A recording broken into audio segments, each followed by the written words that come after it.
The revelation behind communion and the revelation behind tithe. प्रभु भोज के पीछे जो रहस्य है और दशमांश के पीछे जो रहस्य है. Some people say, "Oh, pastor, it's an old covenant." कुछ लोग कहते हैं पास से तो पुरानी वाचा की बात. This is 400 years before the law was given on Mount Sinai. Sinai पर्वत पर व्यवस्था दिए जाने से 400 साल पहले की घटना है ये. How is Abraham doing it? Abraham कैसे कर रहा Who था? told Abraham to do it? किसने अब्राहम से ये करने के लिए He's कहा? doing it by revelation. वो प्रकाशन के द्वारा ऐसा कर रहा था. He's not doing it as a law. वो नियम के द्वारा, व्यवस्था के द्वारा नहीं कर रहा था. Amen? Amen. He's doing it as a revelation. एक प्रकाशन के द्वारा कर रहा था. The night before Jesus was betrayed, he took the bread and wine. यीशु को धोखा दिए जाने से पहले वाली रात उसने रोटी और दाखमधु ली. And he said, "Take, eat, this is my body broken for you." और कहा, लो खाओ, ये मेरा शरीर है जो तुम्हारे लिए तोड़ा गया. He took the cup.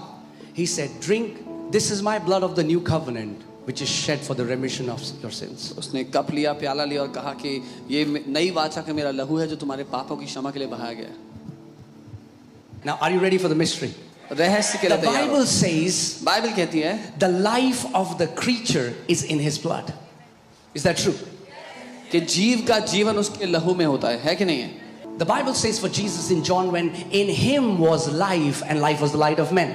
यूहन्ना की पत्री में लिखा है यीशु के लिए कि उसमें जीवन था और वो जीवन मनुष्यों के लिए ज्योति था. Are you with me? मेरे साथ हो? If the life of a creature is in the blood, अगर एक जीव का जीवन उसके लहू में होता है, when Jesus became a man, जब यीशु मनुष्य बन गया, he didn't come with a normal life. वो साधारण जीवन के साथ He नहीं didn't come with bios. आया. वो शारीरिक जीवन के साथ नहीं आया सिर्फ, He came with Zoe. वो अलौकिक जीवन के साथ That's आया. God kind of life. जो परमेश्वर का जीवन है उसके साथ आया. If the life of creature is in the blood, that means the life of God was in the blood of Jesus. अगर जीव का जीवन उसके लहू में होता है, इसका मतलब परमेश्वर का जीवन यीशु के लहू में है. Amen. And he said, "Eat this and drink, this is my blood." So when you drink the blood, the life that was in Jesus starts to permeate in your blood. और वो अपनी देह को देता है, बोलता है इसमें से खाओ, अपने लहू को देता है, बोलता है इसमें से पियो. जब आप यीशु के लहू में से पीते हैं तो परमेश्वर का जीवन आपके शरीर में घूमने लगता है, आपके पूरे शरीर में जाने लगता है.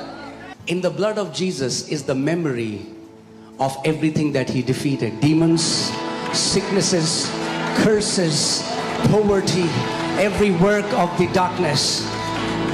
All of that victory, the memory of that victory is in the blood of Jesus. And when you by faith become a partaker of the blood of Jesus, you become a partaker of the victory of Lord Jesus Christ of Nazareth. ठीक वैसे ही जब यीशु ने उन सब चीजों को हराया तो यीशु के लहू में बीमारी को हराने की, श्राप को हराने की, गरीबी को हराने की, मृत्यु को हराने की, जय की वो सारी यादें उसके लहू में है. जब आप उसके लहू में हिस्सा लेते हैं तो वो सारी जय आपके जीवन में भी आ जाती हैं.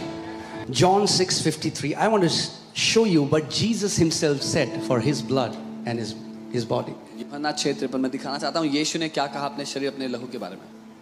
Whenever Jesus says something like verily, verily, most assuredly, he wants you to pay a lot of attention and he wants you to take it very seriously. जब कभी यीशु इस बात को कहते हैं कि मैं सच सच कहता हूँ, तो मतलब वो चाहते हैं आप बहुत ध्यान दें इस बात पर, बहुत गंभीरता से लें इस मुद्दे को.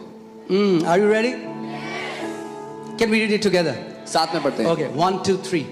Then Jesus said to them, "Most assuredly I say to you, unless you eat the flesh of the Son of Man and drink his blood, you have no life in you."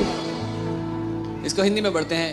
यीशु ने उनसे कहा, मैं तुमसे सच सच कहता हूँ कि जब तक तुम मनुष्य के पुत्र का मांस ना खाओ और उसका लहू ना पियो, तुम में जीवन नहीं.